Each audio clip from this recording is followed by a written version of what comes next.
সন্তান দিয়ে আমি আল্লাহ তোমাদেরকে পরীক্ষা করতে চাই। সম্পদ দিয়াও আমি আল্লাহ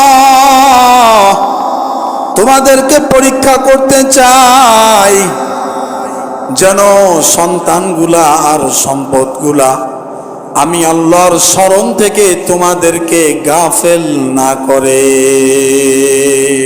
সন্তানও দিতে চাই, সম্পদও দিতে চাই, এবং আমি আল্লাহ এটাও জানাই দিলাম, সন্তান আর সম্পদ আমি আল্লাহর জিকির থেকে তোমাদেরকে যেন গাফেল না করে। জিকির মানে হলো স্মরণ, স্মরণ মানে হলো ইবাদত বন্দেগী। যে জিনিসটার মাধ্যমে আল্লাহ পাক রব্বুল আলামিনকে স্মরণ করা হয়। নামাজ পড়তে আসলে আল্লাহ পাক রব্বুল আলামিনের কথা অন্তরে জাগে, ঠিক কিনা?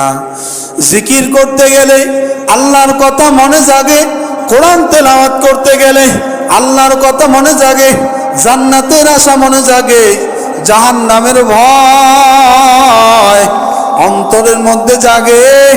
এই সমস্ত কাজকে বলা হয় জিকির। জিকির মানে হলো আল্লাহ পাক রব্বুল আলামিনের স্মরণ। যে সমস্ত কাজের মাধ্যমে আল্লাহ পাক রব্বুল আলামিনকে স্মরণ করা হয়, এটার নামই হলো জিকির।